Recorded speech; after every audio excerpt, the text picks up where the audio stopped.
Hello and welcome to our special Christmas Eve coverage here on GB News. Now, as you've just heard in the news, people can get a COVID jab on Christmas Day. And the drive to get more people vaccinated comes at a time when daily cases are at a record high.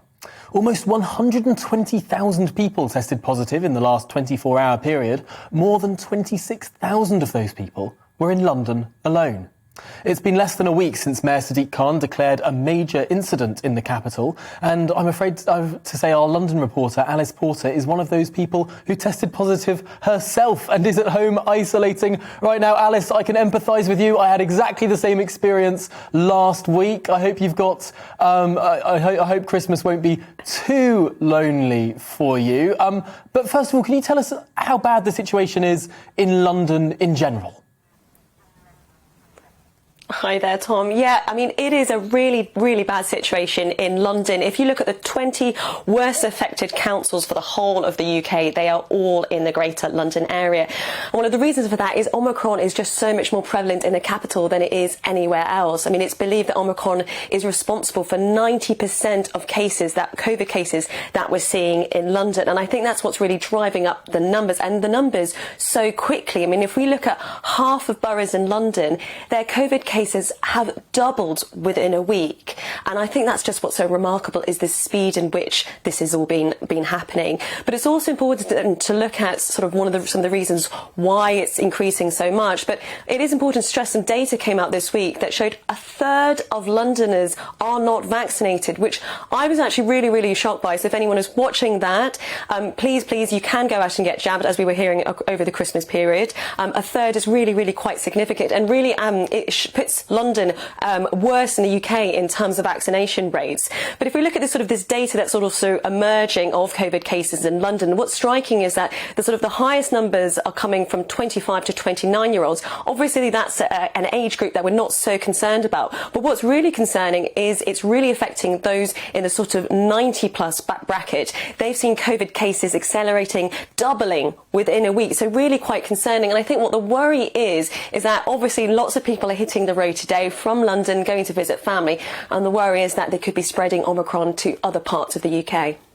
Certainly, this is the big danger point, I suppose, when all that intergenerational mixing takes place. Although we have had some relatively good data out this week that potentially Omicron is less severe than previous iterations of this virus. Taking it all into account, how are London's hospitals coping at the moment? Yeah, you're quite right, Tom. In terms of how people are affected by it, Omicron is proving to be much better than Delta. So that's really, really good, and that's important news for hospitals. The problem is, though, for NHS staff, they're still having to isolate if they get diagnosed with COVID. You know, they may not be sick, but obviously they can't be working if they've been diagnosed with COVID. And that's having an enormous impact on our hospitals. I mean, if we look at NHS trusts across London, the number of staff absences has doubled in the past week. It's almost at 4,000 people, and that has a huge knock-on effect in terms of patient care, because of course non-urgent operations have had to be cancelled. And Dr. Laura Smith, she's a respiratory consultant at King's College Hospital, and she was interviewed about what kind of impact these staff shortages are having in terms of patient care. This is what she had to say. Most of our staff are fully vaccinated, but they still have to isolate if they're contacts, and we still have had staff contract COVID, and that puts huge pressure on our systems. We are always kind of running with just enough staff, and anything that puts that in danger is a real problem. So we're spending quite a bit of time having to reshuffle and be extremely flexible, and people take on different roles or wards to make sure that we're well staffed. The other thing that's difficult, I guess, is that this is just quite relentless. So we've been working through this for a long time now. It's tiring to work with PPE all the time. It's difficult trying to communicate well with people in PPE when they're at their sickest, and we're trying to show how much we care and to explain to them clearly what's happening. And that's difficult with all the challenges we have.